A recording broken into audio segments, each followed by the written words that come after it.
$15 billion couldn't save her marriage. Danielle Harris discovered that before she even reached her husband's office door. She stood frozen in the hallway, her two sons gripping her hands, their fingers tight with confusion. Just hours earlier, she had become one of the wealthiest women in America. Certain this windfall would finally shift the balance in a marriage where she had always bent, adjusted, disappeared. Then came the sound from behind Calvin's closed door. Not laughter, not conversation. Screaming, raw, desperate, human. In that moment, Danielle understood something that turned her blood cold. The man she had spent years protecting had been living a life she knew nothing about. And what her sons heard in those terrible seconds would become the moment everything her family believed about itself shattered beyond repair. What Calvin Harris did next would expose the machinery of control he had built behind his polished reputation. And a pattern of behavior, one carefully hidden, quietly enforced, would become the catalyst for Danielle's most strategic act of protection. Before the story begins, tell us in the comments where you're watching from and your local time. And if you believe in the power of women who rise not in anger, but in preparation, don't forget to subscribe. For most of her marriage, Danielle Harris lived in the margins of her husband's ambition. From the outside, her life in Atlanta looked carefully constructed. A home in a neighborhood where lawns stayed green and block parties happened on schedule. Children enrolled in excellent schools. A husband whose name appeared in business profiles with words like visionary and dealmaker. And at the center of it all stood Calvin Harris, sharp-dressed, commanding, a man people respected without question. What they didn't see was how precisely Danielle had learned to arrange her life around his expectations. Calvin preferred efficiency to emotion. When he made decisions that affected the entire family, she adjusted without complaint. When his work demanded late nights or sudden trips, she absorbed the disruption quietly. Someone had to keep the household stable. She had decided that person would be her. Danielle never told anyone how many small losses had accumulated. The graduate program she declined because Calvin's promotion required relocation. The consulting opportunities she turned down because they conflicted with his calendar. The friendships that faded because she stopped being available. Their sons, Jordan and Miles, were born during Calvin's most demanding years. Danielle became fluent in solo parenting, present for everything while Calvin's absences became routine. The boys noticed. Children always did. Does Dad even know what grade I'm in? Jordan had asked once, watching his father leave dinner early. Danielle chose her words carefully. Your father works hard so we can have the life we have. It was the safest answer, not necessarily the truest. Years passed in that careful choreography. Danielle became skilled at reading Calvin's moods, de-escalating tension, ensuring nothing disrupted the image he cared about maintaining. At corporate functions, she stood beside him offering practice smiles, never correcting him when he took credit for ideas that originated at their kitchen table. That was the unspoken architecture of their marriage. Calvin led. Danielle supported. Jordan and Miles adapted. So when the impossible happened, the phone call that interrupted an ordinary Tuesday afternoon, her first reaction wasn't joy. It was disbelief. She had made the investment almost absently years earlier. A technology startup. Money from a small inheritance she hadn't mentioned to Calvin. The company seemed promising but speculative. She signed the paperwork, filed it away, and forgot about it. Until the acquisition. When the representative called, Danielle asked them to repeat the figure twice. $15 billion. The number felt fictional. She sat at the kitchen island long after the call ended, thoughts spinning. This wasn't just money. This was leverage. Proof that her life no longer had to depend on Calvin's approval. And her first thought was him. She would tell him in person. Bring their sons. She wanted to witness his reaction. To see if anything in his eyes changed when he realized she was no longer the woman who needed his permission to exist. That afternoon, she dressed with intention. Neutral colors. Nothing ostentatious. She wasn't announcing a victory. She was reclaiming space. When they arrived, the glass tower reflected them back in distorted angles. Jordan squeezed her hand as they crossed the lobby. Miles stayed quiet. The elevator ride felt ceremonial. Danielle felt something settle inside her chest that she hadn't felt in years. Clarity. Whatever happened next, something fundamental had already shifted. The executive floor was polished, sterile, designed to project authority. This was Calvin's domain. where power moved quietly through closed doors. They passed framed awards. Danielle had attended those ceremonies, clapping until her hands ached. As they neared Calvin's office, she noticed the door was closed. His assistant's desk sat empty. Danielle lifted her hand to knock. That's when the sound reached her. Screaming. Not anger. Fear. Danielle's hand froze midair. Miles pressed against her leg. The sound came again. Higher. Desperate. A woman's voice breaking. Jordan's grip tightened. What's happening? Then Calvin's voice. Low. Controlled. Lethal in its calmness. You're going to sit down. And you're going to stop making this difficult. Danielle's blood turned to ice. She knew that tone. But this carried something darker. Something that suggested whatever was happening had happened before. Her fingers closed around the handle. She turned it. The door swung open. Files scattered across the floor. A young woman, maybe 25, backed against the window, mascara streaked, arms wrapped around herself. Her blouse torn at the shoulder. Calvin, standing too close. His expression not guilty, but irritated. The woman saw Danielle first. Her eyes went wide. Calvin turned. His face transformed into rage. What the hell are you doing here? Danielle couldn't speak. Her sons pressed against her, silent, witnessing something that would reshape their understanding forever. The young woman made a broken sound. I'm sorry. Shut up, Calvin snapped. His eyes stayed on Danielle. This is not what it looks like. What is it then? A personnel issue. One I'm handling. You shouldn't be here. We heard her screaming. She was being dramatic. Some people don't handle professional feedback well. The lie was so smooth, so practiced, Danielle understood. This wasn't new. This was a script. What's her name? Calvin's jaw tightened. That's confidential. What is her name? Maya. Maya Chen, the woman answered. Danielle met her eyes. Are you safe? Maya's face crumpled. Her gaze darted to Calvin. Of course she's safe, Calvin said. Danielle, you're making a scene. Take the boys and leave. Now. But Danielle didn't move. She was seeing it all now. How many times had Calvin complained about difficult employees? How many times had she soothed him, never questioning his version? How many Maya Chens had there been? We're leaving, Danielle said. We're all leaving. Calvin stepped forward. You don't give orders here. I'm offering her a choice. Maya's eyes filled with hope. If you leave with her, Calvin said softly, you'll regret it. Both of you. The threat hung in the air. Her sons heard their father threaten not just a stranger, but their mother. Maya, Danielle said, still holding his gaze. Do you want to leave? Maya nodded. Calvin's face went cold. You just made the biggest mistake of your life, Danielle. She turned away, took Maya's hand. Her sons flanked her. Together, they walked out. Behind them, Calvin's voice followed, venomous. You have no idea what you've just done. But Danielle did know. She'd just stopped pretending. The elevator doors closed, sealing them away from Calvin's floor. For several seconds, no one spoke. The only sound was Maya's ragged breathing and the mechanical hum of their descent.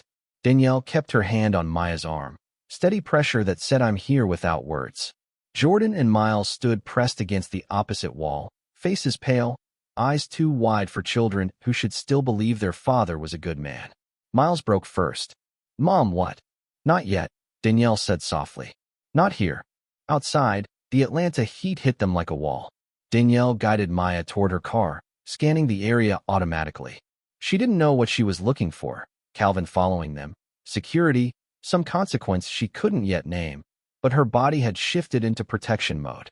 Get in, she told Maya, opening the passenger door. Maya hesitated. I shouldn't. Get in the car, Maya. Something in Danielle's tone made Maya obey.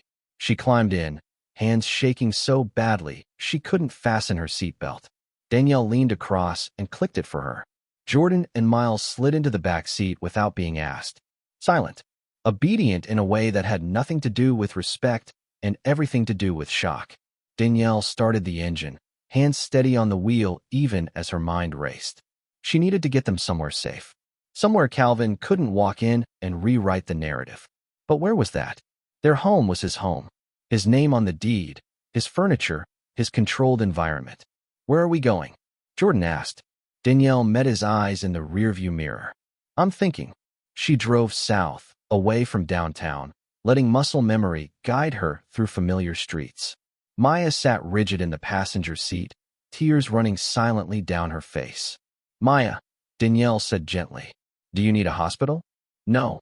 The word came out sharp. Defensive. Then softer. No. He didn't. It wasn't. She couldn't finish. Okay. Danielle didn't push. Do you have somewhere safe to go? Maya shook her head.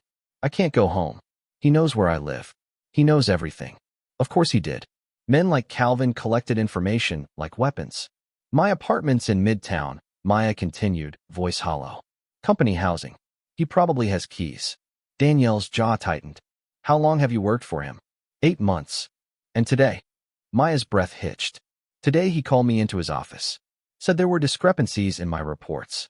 But when I got there, he locked the door. Her voice dropped to barely a whisper. He said I needed to understand how things worked. That success required flexibility. In the back seat, Jordan made a sound like he'd been punched. Danielle forced herself to stay calm. What happened before we arrived? He grabbed my shoulder. I tried to leave. He blocked the door. Maya's words came faster now, tumbling out. I told him I'd report him. He laughed. Said no one would believe me. That I'd signed an NDA when I was hired and he'd destroy my career before it started. Did he hurt you? He tore my blouse when I tried to get past him. That's when I started screaming. Maya turned to look at Danielle for the first time, eyes red and desperate. Why did you help me? You don't even know me. I heard you, Danielle said simply. That was enough. Danielle's phone buzzed in the cup holder. Calvin's name lit up the screen. Then again, and again. He's calling you, Miles observed. I know. Aren't you going to answer? No. The phone buzzed 5 more times, then stopped. 30 seconds later, a text appeared. We need to talk. Now. Then another. You don't understand what you walked into. And another. Bringing the boys into this. Seriously? This is exactly the kind of overreaction I'd expect from you. Jordan leaned forward between the seats. What's he saying? Nothing that matters. But Jordan grabbed the phone before she could stop him. He read the messages, his face hardening. He's lying, Jordan said flatly. We heard her screaming. We saw her face. I know, baby. So why is he acting like you're the crazy one? It was Miles who answered, voice small but certain. Because that's what he always does. The statement hung in the air, devastating in its simplicity. Because Miles was right. This was Calvin's pattern, just scaled up. How many times had he rewritten smaller conflicts? Made Danielle doubt her own perceptions? She'd been living with a version of what happened to Maya for years. Just quieter, more socially acceptable, wrapped in the language of marriage and partnership. Another text appeared. If you don't bring the boys home in the next hour, there will be consequences. He's threatening us, Jordan read aloud. He's scared, Danielle corrected. Scared people threaten. What's he scared of? That you saw who he really is, Danielle thought. That I finally did too. But what she said was, that things are changing. She pulled into the parking lot of a hotel, a nice one, corporate, anonymous. The kind of place where no one asked questions if you paid cash. We're staying here tonight, Danielle announced. What about home? Miles asked. Home isn't safe right now. The words tasted bitter, but they were true. Home was where Calvin had all the advantages, where his systems were in place, where Danielle had spent years being carefully, strategically diminished. She turned to Maya. You're staying with us. Just for tonight. Tomorrow we figure out next steps. Maya's eyes welled again. Why are you doing this? Danielle thought about the screaming. About her sons' faces when they saw their father's rage.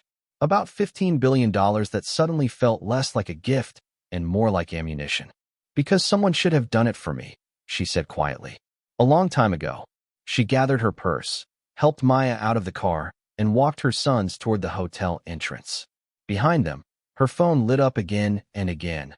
Calvin's messages growing more desperate, more angry, more revealing with each attempt to regain control. But Danielle didn't look back. For the first time in her marriage, she was moving forward without asking permission. And Calvin was just beginning to understand what that meant. The hotel room was generic luxury, beige walls, abstract art, furniture designed to be inoffensive. 2 queen beds, a small sitting area, blackout curtains that Danielle immediately closed. Maya stood in the center of the room looking lost, her torn blouse covered now by Danielle's cardigan. Jordan and Miles sat on one of the beds, unusually still, watching everything with the careful attention children develop when they sense adults are barely holding together. Danielle's phone hadn't stopped. 23 missed calls. 41 text messages. Each notification a tiny jolt of adrenaline. She powered it off. The silence felt radical. Can you do that? Miles asked. Just turn it off? The question landed harder than he meant it to. Could she? For years, the answer had been no. Calvin expected immediate responses. Delayed replies triggered interrogations about where she'd been, what she'd been doing, why she thought her time was more valuable than his. Yes, Danielle said. I can. She ordered room service, sandwiches, fruit, things that didn't require decision-making. Then she turned to Maya. There's a change of clothes in my overnight bag. It's in the car. I'll get it for you in a minute. First, I need you to tell me if you're hurt beyond what I can see. Maya shook her head. Just bruises. On my shoulder, an arm where he grabbed me. Did anyone else see what happened? His assistant was at lunch. He waited until the floor cleared. Maya's voice cracked. He planned it. Jordan made a sound of disgust. Miles moved closer to his brother. Danielle pulled out her laptop. She always kept it in her car, a habit from the days when she tried to finish her graduate coursework in parking lots between school pickups. She opened a fresh document. Maya, I need you to write down everything that happened today. Every detail, exactly as you remember it. Times, locations, what he said, what you said. Everything. Why? Because memory fades. Details blur. But what happened to you matters, and it needs to be documented. Maya hesitated. He has lawyers. The firm has lawyers. I signed papers when I was hired. NDAs don't cover illegal behavior, Danielle said. She didn't know if that was entirely true, but she knew it was true enough. Write it down. While Maya typed with shaking hands, Danielle pulled out her old phone, the one she kept in her glove compartment for emergencies. She powered it on and opened a browser. She searched Atlanta Employment Lawyers Domestic Violence Workplace. Private Investigators Georgia. Financial Protection Marital Assets Separation. Her sons watched her, eyes tracking every movement. Mom, Jordan said carefully. What are you doing? Research. For what? She met his gaze. 16 years old. Old enough to understand. Old enough to deserve truth. For what comes next? Miles's voice was small. Are we divorcing, Dad? The word hung in the air. Danielle hadn't let herself think it explicitly, but hearing it spoken aloud crystallized something. I don't know yet, she said honestly. But we're not going back to how things were. Good, Jordan said fiercely. We shouldn't. Miles looked less certain. But where will we live? What about school? What about? He stopped, overwhelmed by implications too large to voice. Danielle crossed to the bed and sat between them. Listen to me. Both of you. What you saw today was not normal. It's not acceptable. And it's not something we're going to pretend didn't happen. Dad's going to say we misunderstood, Miles predicted. He's going to explain it away. Probably. Are you going to believe him? It was the question Danielle had been asking herself since they left the office. How many times had she let Calvin rewrite reality? Accepted his version of events because questioning him cost more than compliance? No, she said. I'm not. Jordan exhaled like he'd been holding his breath. Thank God. They sat together in silence until room service arrived. Danielle arranged the food on the small table, forcing everyone to eat even though no one was hungry. Routine felt important. Normal things in an abnormal situation. Maya finished typing and closed the laptop. I wrote everything. Good.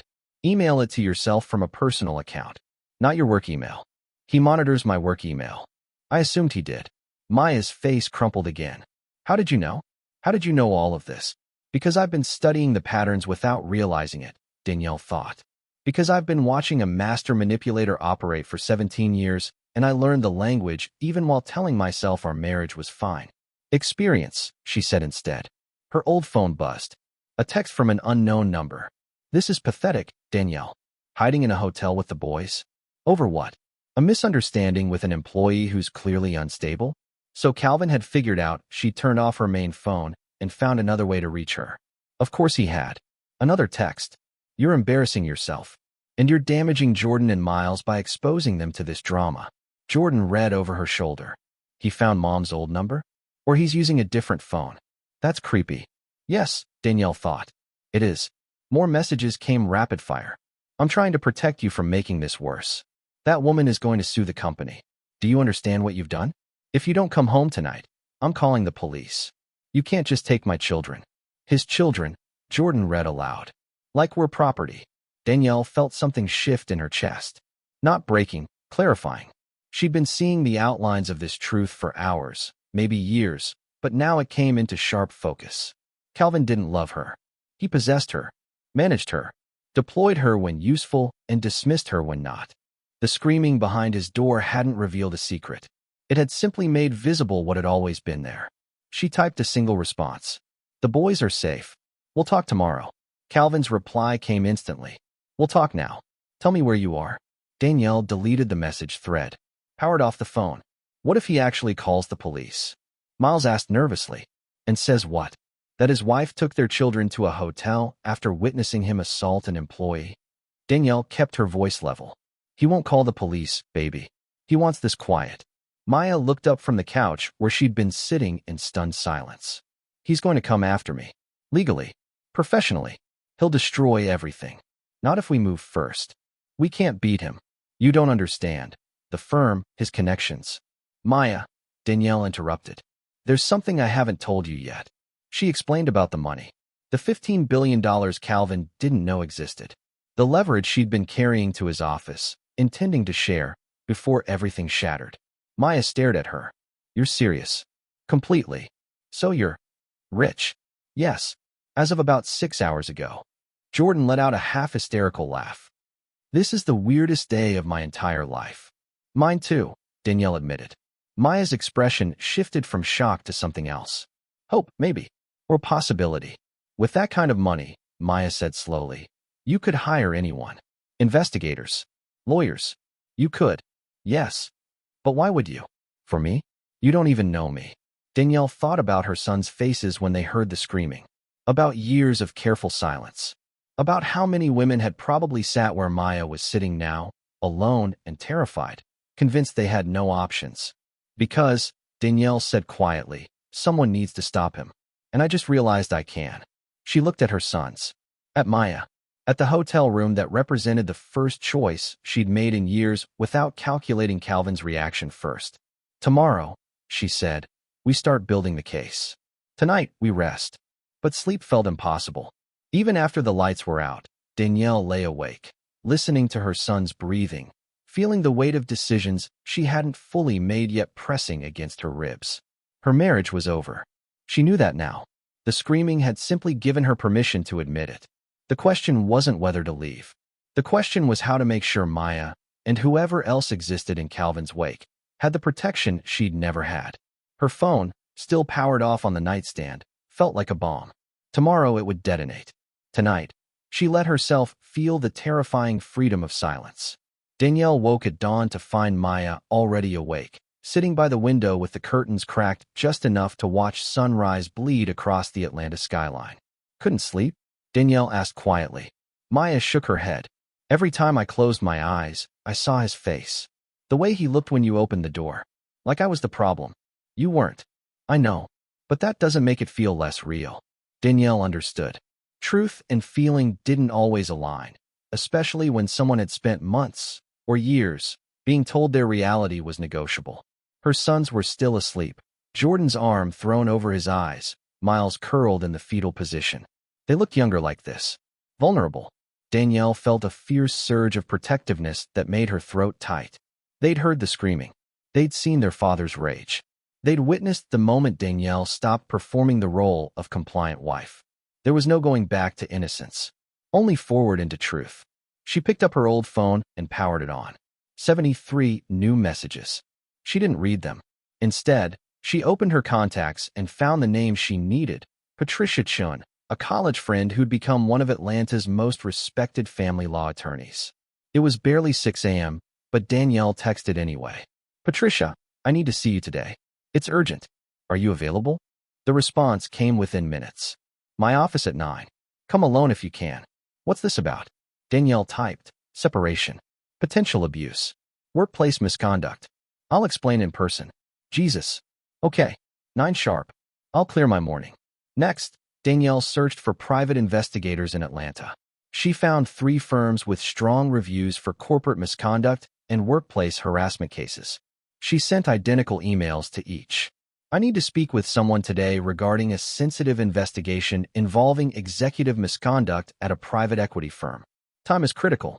I have the resources to move quickly. By 7 a.m., 2 had responded confirming afternoon appointments. Maya watched from the window. You move fast. I'm motivated. I should go, Maya said suddenly. You have enough to deal with without. You're not going anywhere until we have a plan. You said he knows where you live, that you're in company housing. Danielle pulled up her laptop. We're finding you somewhere safe. Today. I can't afford. Maya, I'm going to ask you to let me help you. Not because I pity you. Because you have information I need. And because keeping you safe keeps that information protected. It was strategic language. Transactional. Less emotional than I care what happens to you.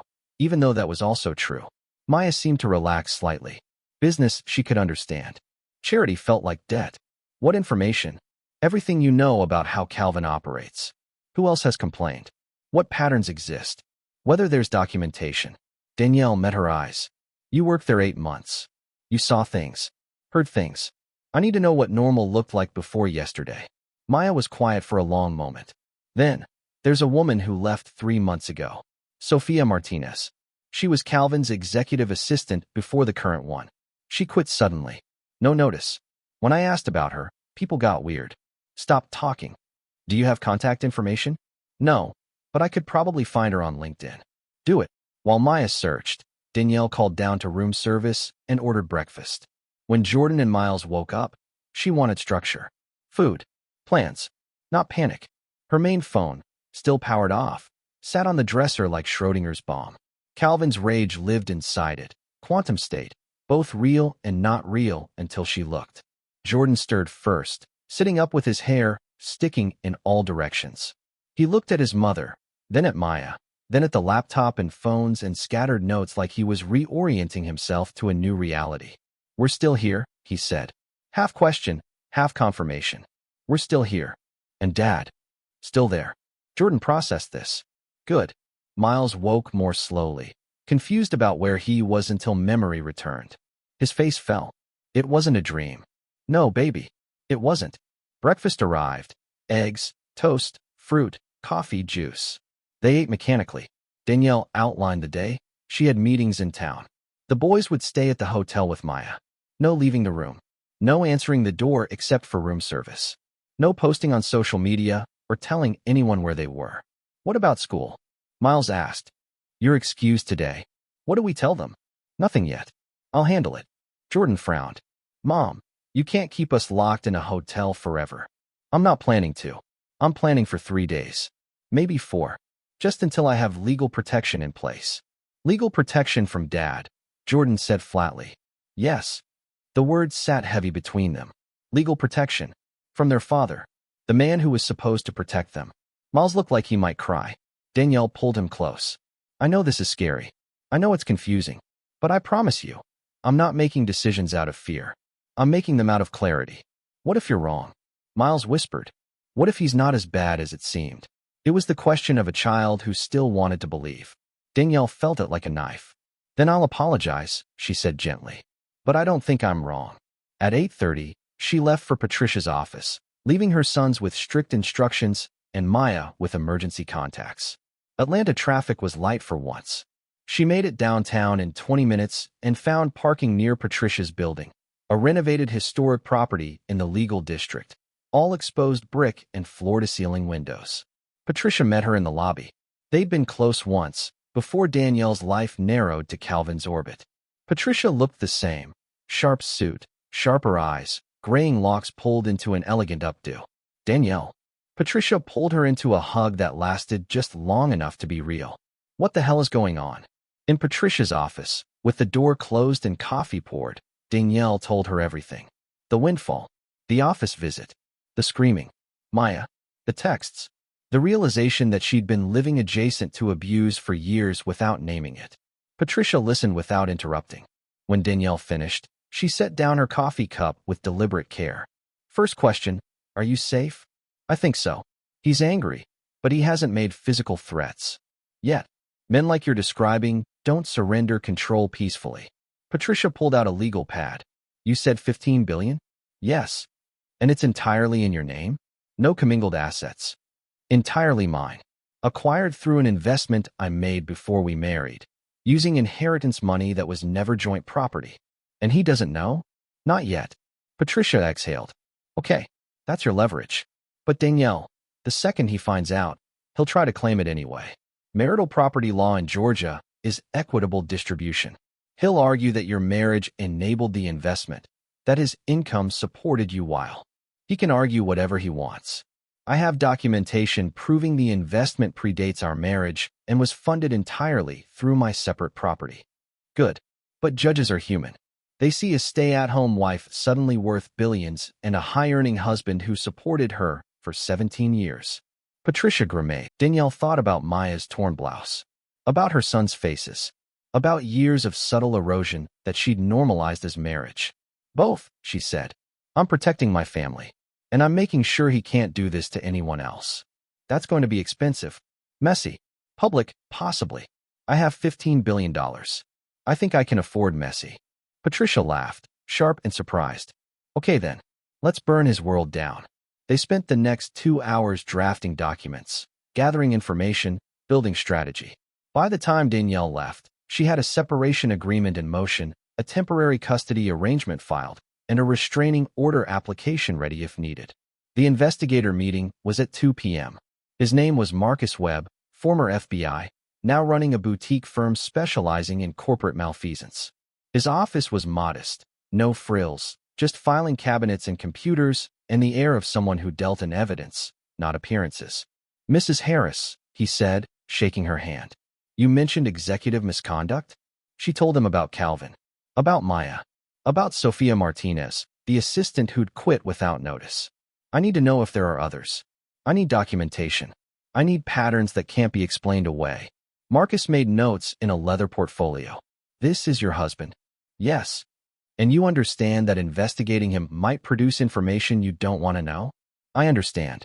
Financial records, communications, associations. If I find evidence of affairs, criminality, fraud, I want to know all of it. Marcus nodded. My retainer is $50,000. Daily rate is $3,000 plus expenses. This kind of investigation, we're looking at minimum 2 weeks, possibly 2 months, depending on what we find. How fast can you start? Today, if you can wire the retainer by 4 p.m. Done. She left Marcus's office feeling strangely calm. The machinery was in motion. Lawyers, investigators, documentation, all the things Calvin had probably assumed she'd never mobilize because she'd never challenged him before. But she wasn't the woman he'd married. And she wasn't the woman who'd walked into his office yesterday expecting gratitude. She was someone new, someone who'd finally stopped explaining herself. When Danielle returned to the hotel room, she found her sons exactly where she'd left them, though the atmosphere had shifted.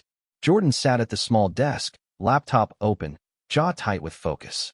Miles was on the bed, knees pulled to his chest. Maya occupied the armchair, scrolling on her phone with deliberate intensity.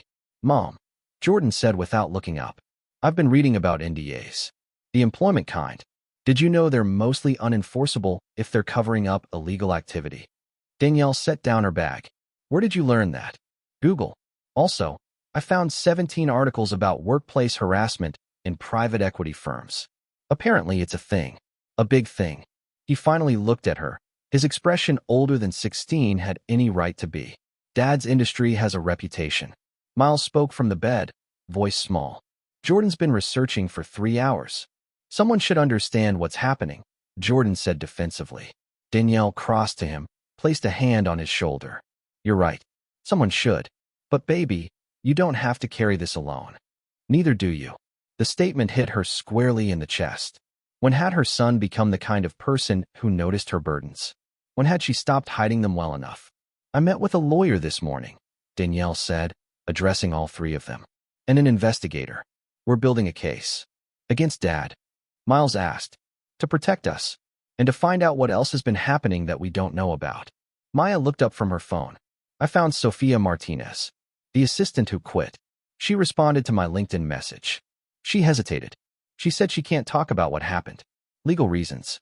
But she said if I wanted to understand why she left, I should look at the HR complaints filed in March. HR complaints are confidential, Danielle said. Usually. But if there's a lawsuit or an investigation. Maya met her eyes. Could your investigator get access? Possibly. especially if Sophia is willing to cooperate under legal protection. Jordan leaned back in his chair. So this isn't just about what happened to Maya. This is bigger. I think so. Yes. Miles made a distressed sound. Why didn't we know? Why didn't anyone say anything? It was the question of a child confronting adult complexity for the first time. Why did bad things happen in silence? Why didn't someone stop it? Because people were scared, Danielle said gently. Or they didn't have enough power. Or they convinced themselves it wasn't as bad as it seemed. Like you did? Miles asked. Not accusatory. Just clarifying. Danielle sat beside him on the bed. Yes, like I did. But you're not scared now. She considered this. Was she scared? Her hands had been steady all morning. Her mind clear. The fear she felt wasn't the paralyzing kind. It was the sharpening kind. The kind that made you careful instead of frozen. I'm scared, she admitted. But I'm more angry than scared. And I have resources now to do something with that anger. Jordan swiveled his chair to face her fully. The money. The $15 billion. Yes. Are you going to tell Dad about it? Eventually he'll find out. But not yet. Not until legal protections are in place. What happens when he does find out? Miles asked. Danielle thought about Calvin's texts. His escalating demands. The way he'd called her pathetic, dramatic, embarrassing. All the words he'd used over the years to make her doubt herself. He'll be furious, she said honestly. He'll try to claim he deserves half. He'll rewrite history to make it seem like he earned it somehow. But he didn't, Jordan said flatly. No, he didn't. Maya spoke up from her corner. Can I ask something? Why are you doing this? Really? You could take your money and your kids and disappear. Start over somewhere he'd never find you. Why fight? It was the question Danielle had been asking herself since yesterday. The easy answer was protection, for her sons, for Maya, for whoever else existed in Calvin's pattern. But there was something else. Something harder to name. Because running means he wins, Danielle said slowly. It means he gets to keep his reputation, his position, his power. It means the next Maya walks into his office alone and scared with no one to hear her scream. She looked at her sons. I want you to understand something. What your father did, what he's been doing, isn't just about him being a bad husband. It's about him using his power to hurt people who can't fight back. And now I can fight back. So I am. Jordan nodded, something fierce and approving in his expression. Miles looked less certain. But what if fighting makes everything worse? Worse than what? Danielle asked gently. Then going back to how things were? Then pretending yesterday didn't happen? Miles's voice cracked. I just want things to be normal again. Danielle pulled him close. I know, baby. But normal was broken. We just couldn't see it clearly until now. Her phone, the main one, still powered off, sat on the dresser like Pandora's box. Eventually she'd have to open it. Eventually, she'd have to face whatever rage Calvin had been pouring into the void of her silence. But not yet. What's the plan for tonight? Jordan asked. Are we staying here again? One more night. Tomorrow we're moving to a furnished rental. Month-to-month lease. Somewhere he doesn't know about. And then what? Then we start building our new normal. It sounded simpler than it was. New normal meant new schools possibly, new routines, new ways of being a family without the weight of Calvin's management. Maya's phone buzzed. She glanced at it, then went pale. What? Danielle asked. Email from HR. They want to meet with me tomorrow morning. 9 a.m. mandatory. Did they say what it's about? Maya's hands shook slightly as she read. No, just that it's urgent and I'm required to attend. Danielle felt cold certainty settle in her stomach.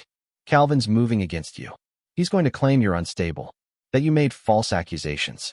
He'll try to get you fired before you can report him formally. Can he do that? If HR is loyal to him?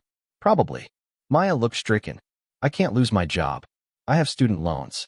Rent. I can't. You're not going to that meeting, Danielle said. I have to. It's mandatory. No. What's mandatory is protecting yourself. You go to that meeting alone. They'll record it, twist your words, build a case that you're the problem. So what do? Danielle pulled out her phone, the old one, and texted Patricia. Employment attorney referral needed. Client facing retaliation for reporting harassment. Meeting scheduled tomorrow 9 a.m. Need someone who can attend with her. Patricia's response was immediate. David Kong, best employment attorney in Atlanta. Sending you his contact now. Tell him I sent you. He owes me. Within 20 minutes, David Kong had called, spoken with Maya, and agreed to not only attend the meeting, but to send a formal notice to Calvin's firm that Maya was represented by counsel and any further contact should go through him. That should buy you some protection, David told Maya on speakerphone. They can't fire you for reporting harassment, and if they try, we'll bury them in litigation. After the call ended, Maya looked at Danielle with something like awe. You just fixed it. In 20 minutes. I made a phone call. The lawyer will fix it. With money you're paying. Yes. Why? Danielle thought about the screaming. About her son's learning what power looked like when it was used to protect instead of control. Because I can, she said simply. And because it's right. That night, after they'd ordered dinner and Maya had fallen asleep on the couch and Miles had finally stopped asking anxious questions, Jordan approached Danielle where she stood by the window. Mom. Yeah. I'm proud of you. Danielle felt her throat tighten. For what? For not going back. For not letting him explain it away. Jordan's voice was quiet but certain. I've been scared of him my whole life. I didn't know that's what it was until yesterday. But I have been. Always trying not to make him mad. Always watching what I said. Jordan. And watching you do the same thing. Making yourself smaller so he could be bigger. He looked at her directly. You're not doing that anymore. And I'm proud of you for it. Danielle pulled him into a hug. This son who'd somehow grown tall enough to rest his chin on her shoulder. I'm sorry, she whispered. I'm sorry you ever had to be scared in your own home. It's not your fault. I should have protected you better. You're protecting us now. They stood there, mother and son, while Atlanta glittered below them and Calvin's rage accumulated silently in her powered-off phone, and the future arranged itself into something unrecognizable. Tomorrow, Maya would face HR with a lawyer beside her. Tomorrow, Marcus Webb would begin pulling threads in Calvin's carefully constructed professional life. Tomorrow, the separation papers would be filed and Calvin would learn that his wife was no longer reachable, manageable, or afraid. But tonight, Danielle let herself feel what she'd been holding back. Relief. She'd stopped explaining herself, and her sons had seen her do it. That alone was worth everything that came next. Calvin found out about the separation papers at 10 a.m. on Thursday. Danielle knew because Marcus Webb called to tell her that Calvin had left his office mid-meeting, barking orders at his assistant while his face went a color Marcus described as cardiac event red. He knows you lawyered up, Marcus said. And he's spiraling. Good, Danielle replied. She was in the furnished rental now, a 3-bedroom townhouse in Virginia Highland, anonymous and comfortable. The landlord had asked no questions when she'd paid 6 months up front in cash. Jordan and Miles were enrolled in their schools under temporary guardian provisions. Maya was staying in the guest room until her own apartment, paid for by Danielle, in a building with security, was ready next week. Everything was moving with the kind of efficiency money made possible. Calvin's first response came via his lawyer, a man named Richard Townsend who specialized in high-net-worth divorces and had a reputation for scorched-earth tactics. The letter arrived by courier at Patricia's office. Mrs. Harris has removed the minor children from the marital home without consent and is preventing Mr. Harris from exercising his parental rights. We demand immediate return of the children and cessation of this vindictive behavior. Mr. Harris is prepared to file for emergency custody if his wife continues this reckless course of action. Patricia had laughed when she read it aloud to Danielle over the phone. He's panicking. This is panic language. Vindictive? Reckless? These are emotional words from a man who's lost control of the narrative. Will a judge buy it? Not when we present the declaration Maya signed describing what the children witnessed. Not when we show the text messages where he called you pathetic and threatened consequences. Calvin's playing a game he doesn't realize has already changed. But Calvin wasn't done. That afternoon, he showed up at Jordan and Miles's school. The principal called Danielle immediately. Mrs. Harris, your husband is in the front office demanding to take the boys home. He's very insistent. Danielle's blood went cold. Don't release them to him. He's listed as an authorized parent. I filed temporary emergency custody provisions yesterday. They should be in your system. Check again. A pause. Keyboard clicking. Then, oh, yes. I see it now. Court order limiting contact pending mediation. Exactly. He's not authorized to remove them without my consent. He's saying you've kidnapped his children. He's lying. Don't let him near them. More muffled conversation on the other end. Then the principal's voice, strained. Mrs. Harris, he's refusing to leave. He's saying he'll wait in the parking lot. The boys will have to see him when school ends. Danielle checked her watch. 2:15. School ended at 3. I'm sending security, she said. They'll escort the boys to my car. If he approaches them, call the police. She hung up and dialed the security firm Patricia had recommended. Within 20 minutes, 2 professionals, ex-military, silent, efficient, were en route to the school. Then she called Jordan's cell. Mom. His voice was tight with worry. Your father is at school. Do not leave the building when the bell rings. Stay inside. Wait for the men I'm sending. They'll bring you to me. He's here. In the parking lot, apparently. Miles is going to freak out. I know. Stay with him. Keep him calm. This is temporary. When the security team arrived at the school, Calvin was indeed waiting by his car, arms crossed, projecting authority and righteous anger. Parents picking up their children gave him nervous glances but kept their distance. The security team entered through the front, collected Jordan and Miles from the principal's office, and escorted them through a side exit to a waiting SUV. Clean. Professional. No confrontation. Calvin didn't even see them leave. By the time he realized they'd been extracted through another door, Danielle and her sons were already back at the townhouse, doors locked, security system armed. Jordan was shaking. Not from fear, from fury. He tried to take us? Jordan said, pacing the living room. Like we're things he owns. That's how he thinks, Danielle said quietly. It's insane. We're not little kids. We have opinions. We saw what we saw. Miles sat on the couch, pale and silent. He hadn't spoken since they'd left school. Danielle sat beside him. Talk to me. I don't want to see him, Miles whispered. Does that make me a bad person? No, baby. It makes you honest. But he's my dad. Being someone's father doesn't give them the right to scare you. Miles's eyes filled with tears. I used to think he was the best dad. Everyone said so. Your dad's so successful. Your dad's so impressive. And I believed it. He is successful, Danielle said carefully. That part is true. But success doesn't mean good. And impressive doesn't mean safe. Jordan stopped pacing. Are we going to have to see him eventually? Like, for custody visits or whatever? Probably. But not until there are rules in place. Supervision. Boundaries. Your safety isn't negotiable. Her phone buzzed. Marcus Webb. I've got something, he said without preamble. 3 former employees at Calvin's firm filed HR complaints in the last 18 months. All 3 women. All 3 described similar patterns. Inappropriate comments, unwanted physical contact, intimidation when they objected. All 3 cases were settled with NDAs and cash payments. Danielle's pulse quickened. How much cash? 50,000. 75,000. 120,000. Escalating amounts, which suggests escalating behavior. Can you get their names? Already have them. Question is whether they'll talk. NDAs are binding, and Calvin's firm has deep pockets for enforcement. Tell them I'll pay their legal fees if they break the NDA, and I'll match whatever settlement they received, doubled, if they're willing to testify. Marcus whistled. You're serious about this? Completely. All right. I'll reach out. But Danielle, this is going to get ugly. Once Calvin realizes you're investigating him, he'll retaliate. Hard. Let him try. After she hung up, Jordan was watching her with an expression she couldn't quite read. You're going to destroy him, aren't you? He asked. I'm going to stop him. Same thing, basically. Maybe. Jordan nodded slowly. Good. That evening, Calvin's lawyer sent another letter. This one less threatening and more pleading. Mr. Harris requests mediation to resolve custody arrangements and visitation. He acknowledges tensions are high, but believes the children's best interests are served by maintaining relationship with both parents.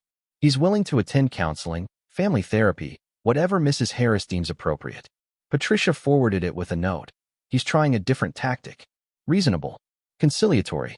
Don't trust it. Danielle didn't. Because that night, at 11 p.m., Calvin showed up at the townhouse. The security alarm chimed when he approached the door. Danielle woke instantly, adrenaline spiking. She checked the camera feed on her phone. Calvin stood on the front step, hands in his pockets, looking up at the camera with an expression that might have been remorse if you didn't know better. He knocked. 3 times. Calm. Patient. Danielle, he called through the door. I know you're awake. I just want to talk. She didn't answer. Please. 5 minutes. I deserve that much. Deserve, Danielle thought. That word again. Like her attention was currency she owed him. Jordan appeared in her doorway, face creased with sleep. Is that Dad? Yes. Go back to bed. Are you going to talk to him? No. Calvin knocked again. Danielle, you're being unreasonable. The boys are my children too. You can't just take them. Jordan's face hardened. I hate when he does that. Acts like we don't have a say. Miles emerged from his room, looking small and frightened. Why is he here? Because he's trying to regain control, Danielle said. It's not going to work. Calvin's voice rose slightly. I know you're listening. I know you think what you saw in my office was something it wasn't. Maya Chen is disturbed. She's made accusations against other men in the firm. She has a history. Danielle's jaw tightened. He was lying, attacking Maya's credibility, building his defense. And you walked in at exactly the wrong moment. I was trying to de-escalate a situation. That's all. But you, in your typical fashion, made assumptions. Jordan made a disgusted sound. He's literally gaslighting you right now. I know. And now you've got lawyers involved, making this about money and revenge when it should be about our family. Danielle picked up her phone and called 911. I need to report someone trespassing on my property, she said calmly. He's at my front door, refusing to leave. I have a court order limiting his contact. Calvin must have heard through the door because his tone shifted immediately. Danielle, don't do this. I'm the father of your children. You're calling the police on me. Yes, she said clearly, both to the dispatcher and to him. I am. She heard him swear, sharp and vicious. Then footsteps retreating. Car door. Engine starting. By the time the police arrived 10 minutes later, Calvin was gone. The officer took her statement, noted the court order, and added the incident to the record. Ma'am, if he comes back, call immediately. Don't engage. Men in these situations can be unpredictable. After the officer left, Danielle stood in the quiet townhouse with her sons, all three of them processing what had just happened. You called the cops on Dad, Miles said, voice hollow with disbelief. I called the cops on someone who was trespassing and refusing to leave. But it was Dad. That doesn't give him special privileges.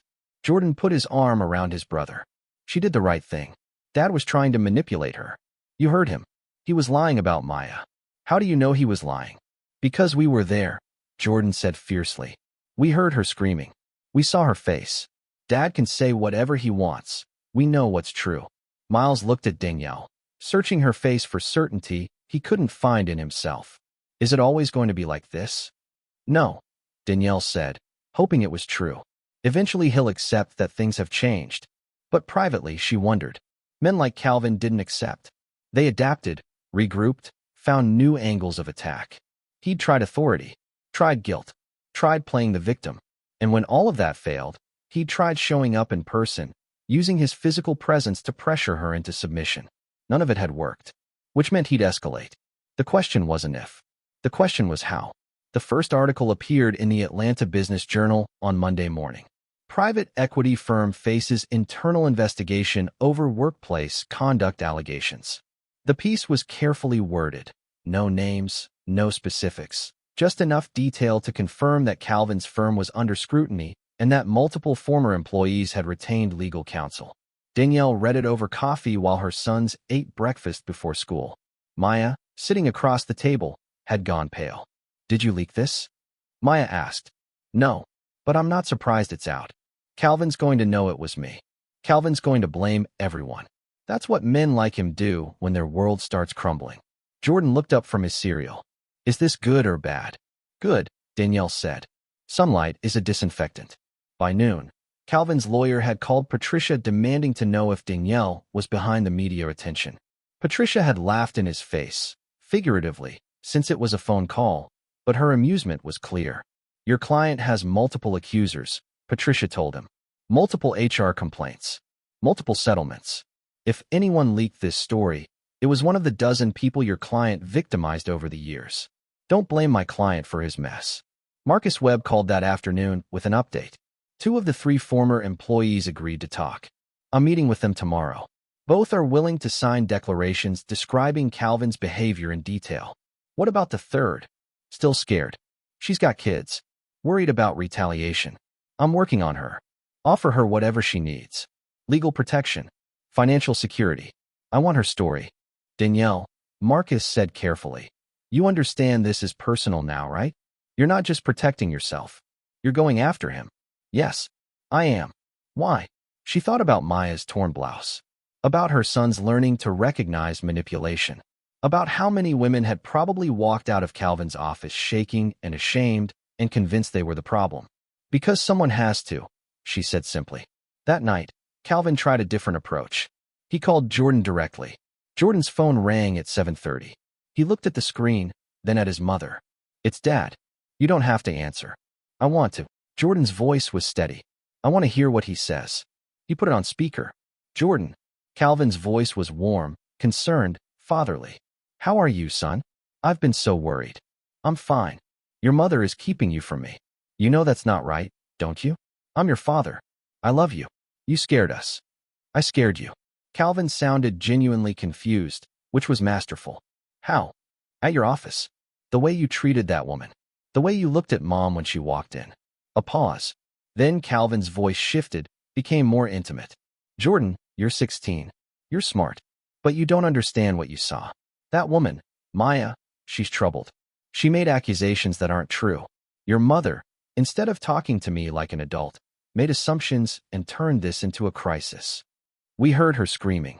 She was having a breakdown. I was trying to help her. And your mother burst in at exactly the wrong moment and decided I was the villain. Jordan's grip on the phone tightened.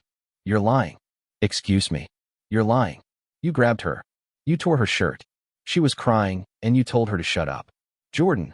And then you tried to make it seem like Mom was the problem. Like she was overreacting. But she wasn't. We know what we saw. Calvin's voice hardened slightly. Your mother is poisoning you against me. She's always been jealous of my success. And now that she's got money. Yes, I know about the money, Jordan. She thinks she can rewrite our entire family history. She's not rewriting anything.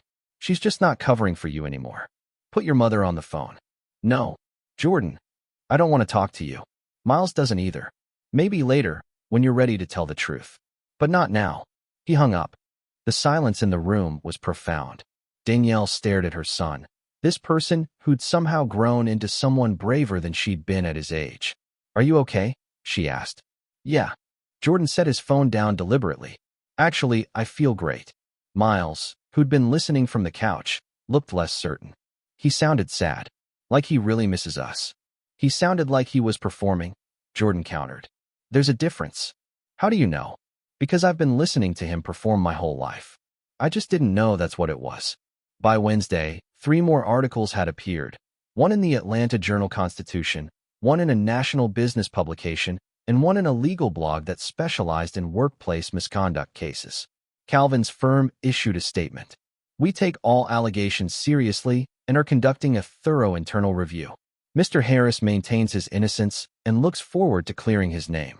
That same day, Maya's HR meeting, the one David Kong had attended with her, resulted in her being placed on paid administrative leave pending the investigation. Is that good or bad? Maya asked David afterward. Good, he said. It means they can't fire you without looking retaliatory. You're protected. For now. Marcus Webb's investigation was bearing fruit. He'd found not 3 but 6 women who'd left Calvin's firm under suspicious circumstances. 4 were willing to talk. 2 wanted lawyers present. 1 wanted complete anonymity. All of them had similar stories. Calvin calling them into his office alone. Calvin standing too close. Calvin making comments about their appearance, their bodies, their potential, if they were willing to be flexible.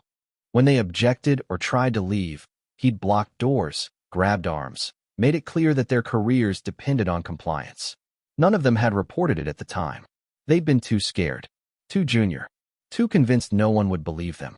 The settlements had come with NDAs that threatened financial ruin if broken. But now Danielle was offering them something Calvin never anticipated, a wealthier, more powerful adversary. I want you to coordinate with Patricia, Danielle told Marcus. Any woman willing to testify, I want her protected. Legal fees covered. Lost wages replaced. If they need relocation, housing, security, whatever it takes. You're talking about millions of dollars potentially.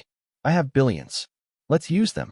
On Friday, Calvin made his most desperate move yet. He showed up at the townhouse again, but this time not alone. He brought his mother. Margaret Harris was a formidable woman, elegant, controlled, someone who'd built her identity around her son's success. She'd never liked Danielle much. Too quiet. Too unambitious.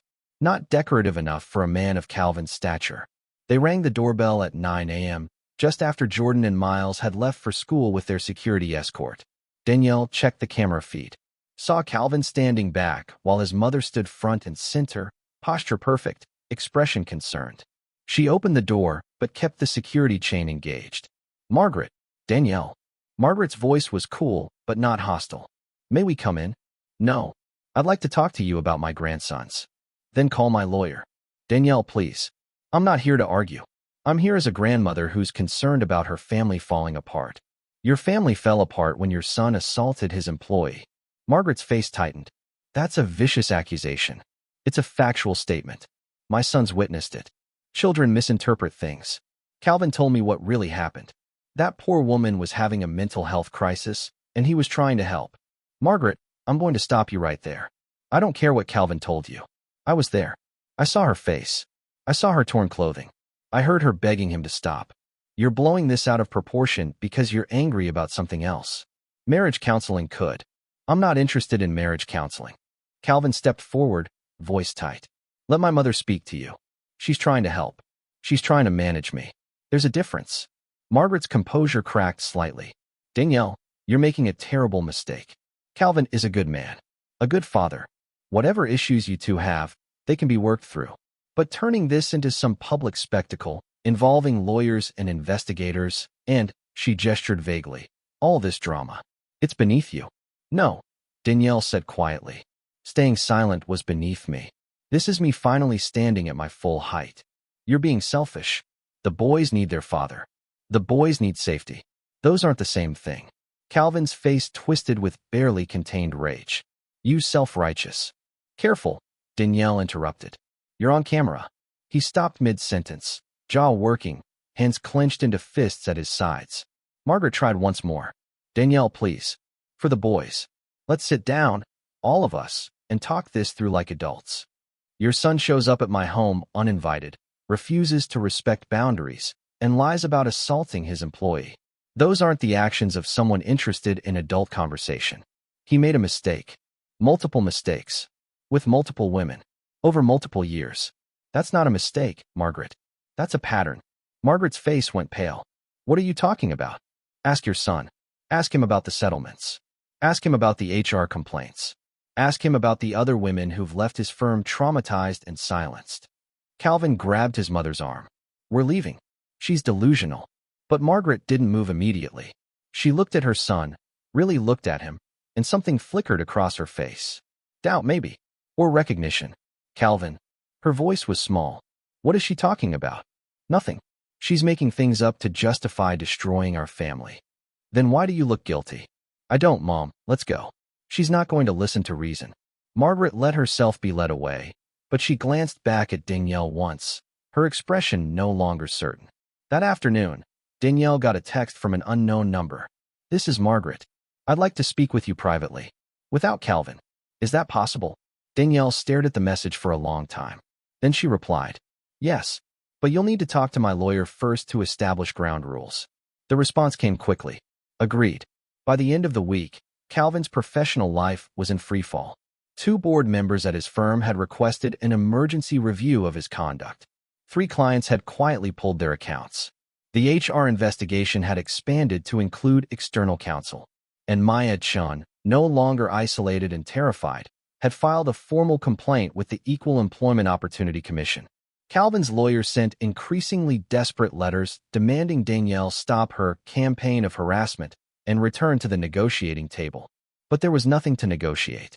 Calvin had built his life on control, intimidation, and the silence of women who were too scared or too powerless to resist. Danielle was neither, and she was just getting started. The first Saturday in 3 weeks that felt almost normal, Danielle woke to Miles laughing. The sound was so unexpected she thought she'd imagined it. She sat up in bed, listening. There it was again, genuine laughter, the kind Miles used to make before tension became their family's default setting. She found her sons in the kitchen. Jordan was attempting to make pancakes while Miles provided color commentary. That's not a pancake. That's a crime against breakfast, Miles was saying. You make them then, genius. I don't claim to have skills. You're the one who said I've got this. Jordan flipped something that might charitably be called food. It landed half on the spatula, half on the counter. Okay, fine. I don't got this. They both dissolved into laughter. Danielle stood in the doorway, watching them, feeling something unlock in her chest. When was the last time her children had laughed like this? Unselfconsciously, without checking first whether their father was in a mood that permitted joy. Need help? She asked. Jordan turned, grinning sheepishly. Maybe. They made breakfast together. Actual pancakes this time, plus eggs and bacon. They ate at the table, all three of them, talking about nothing important. School. Friends. A movie Miles wanted to see. No one mentioned Calvin. It was only later, when Jordan and Miles had retreated to their rooms to do homework, that Danielle allowed herself to feel the full weight of what she'd done. She'd left her husband, taken her children, dismantled the life they'd built over 17 years. And her sons were laughing again. That afternoon, Margaret Harris came to meet her, not at the townhouse, but at Patricia's office, with lawyers present and ground rules established. Margaret looked older than Danielle remembered, thinner, the kind of thin that came from stress rather than intention. They sat across from each other at Patricia's conference table, paperwork between them outlining the confidentiality of their conversation. Thank you for agreeing to meet, Margaret said formally. Danielle nodded. I've spoken with Calvin's firm, with their investigators. Margaret's hands were clasped tightly in her lap. They confirmed there were settlements. Multiple women. Multiple complaints. I know. Why didn't you tell me sooner? Because until last week, I didn't know either. And because Calvin is your son, I didn't expect you to believe me over him. Margaret flinched. You're right. I wouldn't have. I would have assumed you were being vindictive. She looked down at her hands.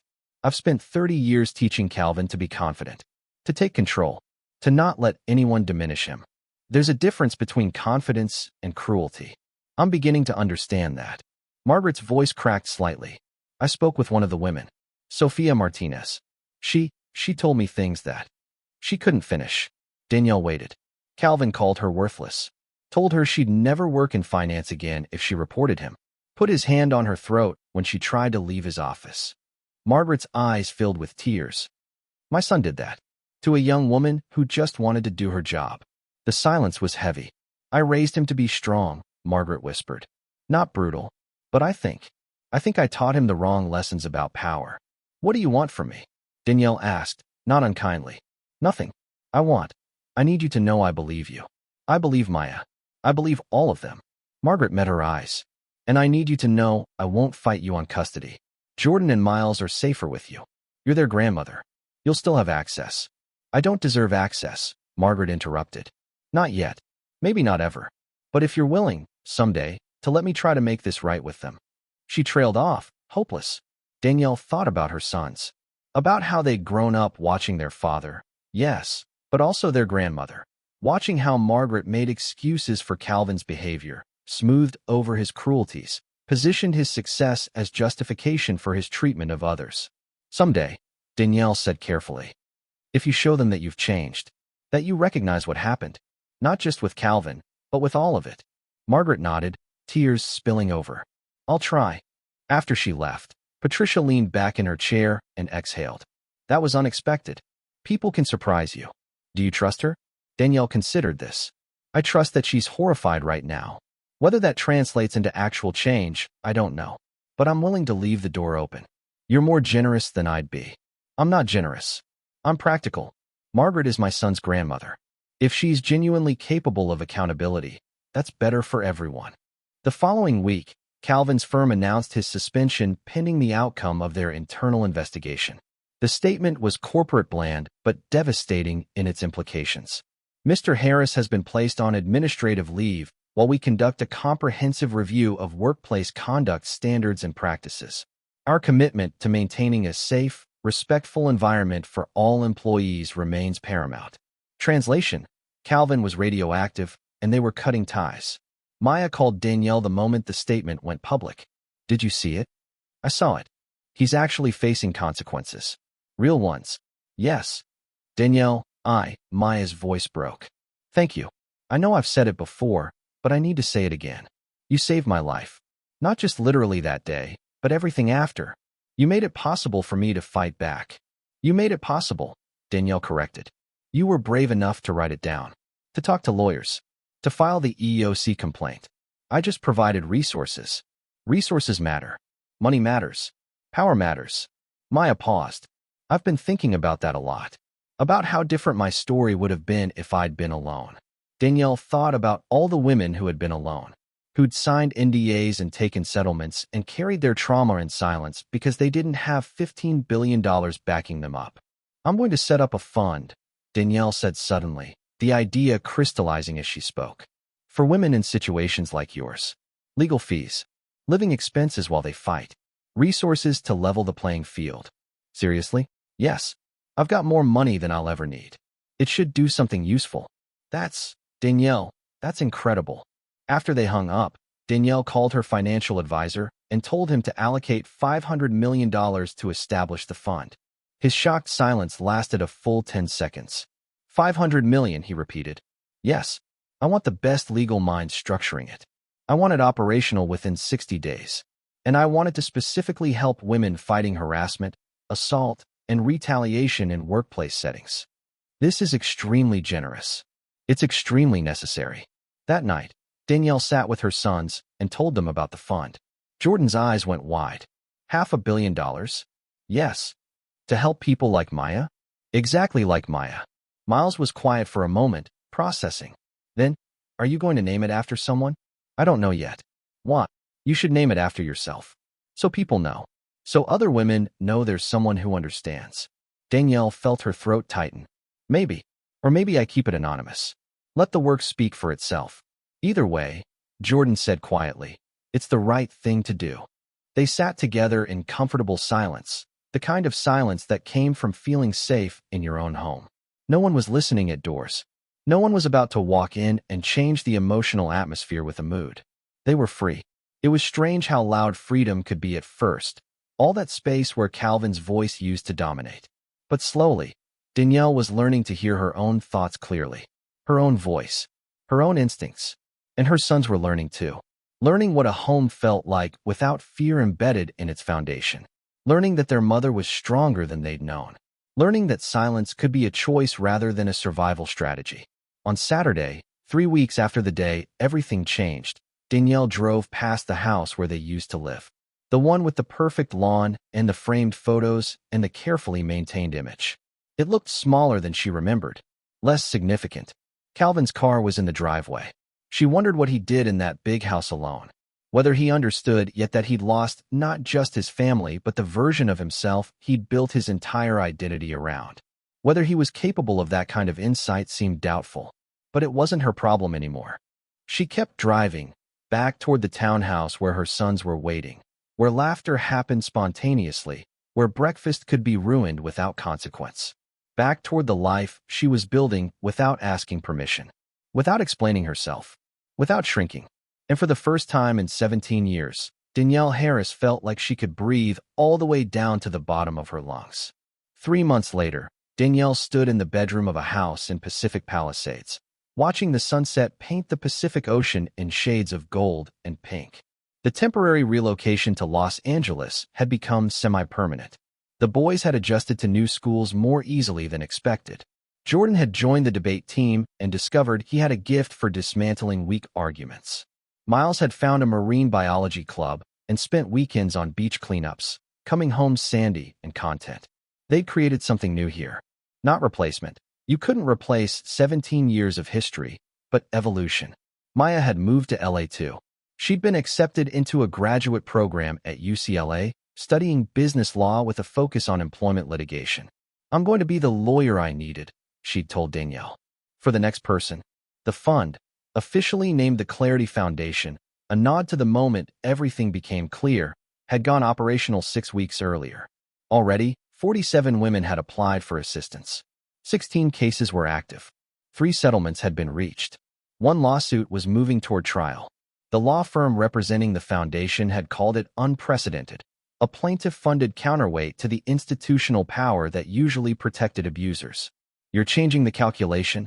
Patricia had explained. Companies used to know that victims couldn't afford extended litigation, that NDAs and settlements were cheaper than fights. You've removed that assumption. Now they have to worry that every case might be backed by unlimited resources. Good, Danielle had said. Calvin's professional collapse had been comprehensive. His firm had terminated him. His professional reputation was demolished. 3 criminal investigations had been opened, though charges hadn't been filed yet.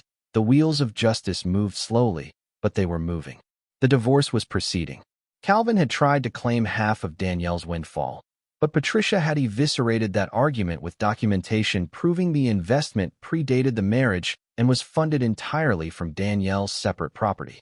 He'd tried to fight the custody arrangement, but the evidence, the declarations from Maya and other women, the children's own statements, the pattern of intimidation and control, made his case impossible. Jordan and Miles saw him once a month in supervised visits. The first few had been tense, with Calvin alternating between performative remorse and subtle manipulation.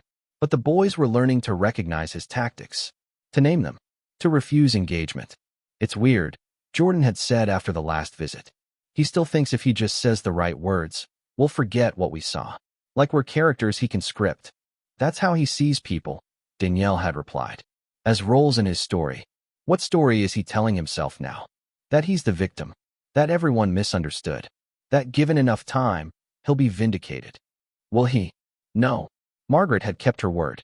She'd attended therapy, voluntarily, without court order, and had sent occasional letters to the boys. Not asking for forgiveness. Just acknowledging what she'd failed to see. Jordan had started responding to her letters last month.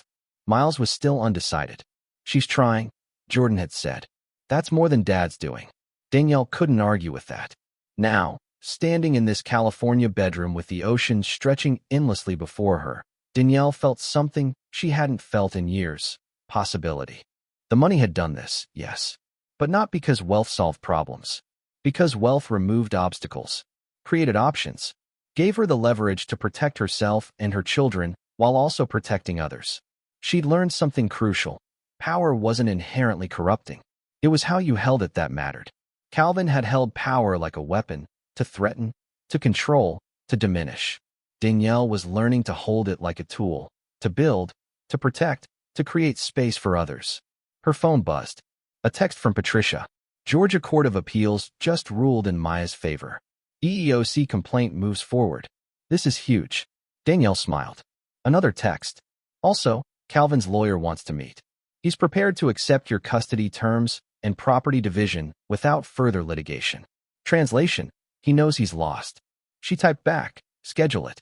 Let's finish this. That evening, Jordan and Miles helped her make dinner. Actual cooking, not just heating things up. They'd been learning together, finding joy in the ordinary work of feeding themselves. Mom, Miles said while chopping vegetables. Are we ever going back to Atlanta? Do you want to? He considered this. I miss some things. My old friends. Our old house, kind of. But I like it here. I like how we are here. How are we? Miles struggled to articulate it. Lighter, maybe? Like we don't have to check if everything's okay before we just exist. Jordan nodded. Yeah, that. Danielle understood exactly what they meant. They'd lived so long in the shadow of Calvin's moods, his demands, his silent judgment. Los Angeles was 3,000 miles from that shadow. We can go back to visit, she said. See friends. Keep connections. But this is home now, if you want it to be. I want it to be, Miles said quickly. Jordan added his agreement. Later, after dinner and dishes and a movie they half-watched while talking through most of it, Danielle tucked Miles in even though he was almost too old for tucking in. Mom, he said as she turned to leave. Yeah. Are you happy? The question caught her off guard. When was the last time someone had asked her that? When was the last time she'd asked herself? Yes, she said, surprised by how true it was. I think I am. Good. You deserve to be. After she'd kissed his forehead and closed his door, she found Jordan in his room, reading. He looked up. Everything okay? Everything's okay, she confirmed. You sure? You look like you're thinking hard about something. Danielle sat on the edge of his bed. Miles asked if I'm happy. I realized I am. And that surprised me. Why? Because I spent so long thinking happiness meant keeping everything stable and smooth. But this, she gestured vaguely, this isn't stable. It's still complicated. Your father is still out there, still angry. The legal stuff isn't finished. There are days when I'm overwhelmed by how much changed so fast. But you're happy anyway. Yes. Jordan smiled. That's because you're free. Free is better than stable if stable meant being trapped. Out of the mouths of 16-year-olds, Danielle thought. When did you get so wise? I've always been wise. You're just now noticing. She laughed and stood to leave. Mom, Jordan called after her. Yeah, I'm proud of you. Just in case I don't say it enough. You say it plenty. Well, I mean it every time. Alone in her own room, Danielle opened her laptop and reviewed the Clarity Foundation's latest report. More women applying every week. More cases filed. More companies being forced to take harassment seriously because the cost-benefit analysis had shifted. She thought about the screaming behind Calvin's door, how it had shattered her illusions and forced her to see clearly for the first time in years. Sometimes the worst moments cracked you open to the truth. And sometimes, if you were extraordinarily lucky or extraordinarily prepared, or both, you had the resources to do something with that truth. She looked at the numbers on her screen. The billions that still remained after funding the foundation, after securing her son's futures, after ensuring Maya had everything she needed. More money than she'd ever spend. More than most people would see in multiple lifetimes. It could do more. She opened a fresh document and began typing. Expansion proposal. Clarity Foundation satellite offices in 5 major cities. Legal clinics providing free representation. Public education campaigns about workplace rights. Lobbying for stronger protections. She wrote for an hour, ideas flowing freely, each one building on the last. This was what the money really meant. Not luxury, not security for herself alone. Leverage to shift systems that had protected powerful men for generations. Her phone buzzed. A text from an unknown number. Mrs. Harris, my name is Jennifer Okafor. I read about your foundation. I work for a tech company in San Francisco, and my supervisor has been. I don't know how to say this. I need help. Can you help me? Danielle stared at the message for a long moment. Then she typed back. Yes, we can help you. Call this number tomorrow morning. Ask for Patricia Chen. Tell her I sent you. You're not alone anymore. The response came quickly. Thank you. You have no idea what this means. But Danielle did know. Because she'd been the woman behind the door once. She'd been the woman who learned to make herself smaller, quieter, less troublesome. She'd been the woman who convinced herself that love meant accepting control. Until the screaming gave her permission to stop pretending. Until $15 billion gave her the power to act. Until her sons showed her what bravery looked like. She saved the document, closed her laptop, and walked to the window. The Pacific stretched dark and vast under the stars, endless and powerful and free. Tomorrow, she'd finalize the divorce terms. She'd expand the foundation. She'd keep building the life her sons deserved. But tonight, she just stood in the quiet house and breathed. No one was coming home to change the atmosphere. No one was going to walk in and make her doubt her reality. No one was going to mistake her silence for weakness ever again. Danielle Harris had risen prepared, and she was just getting started. Thank you for watching this story to the end.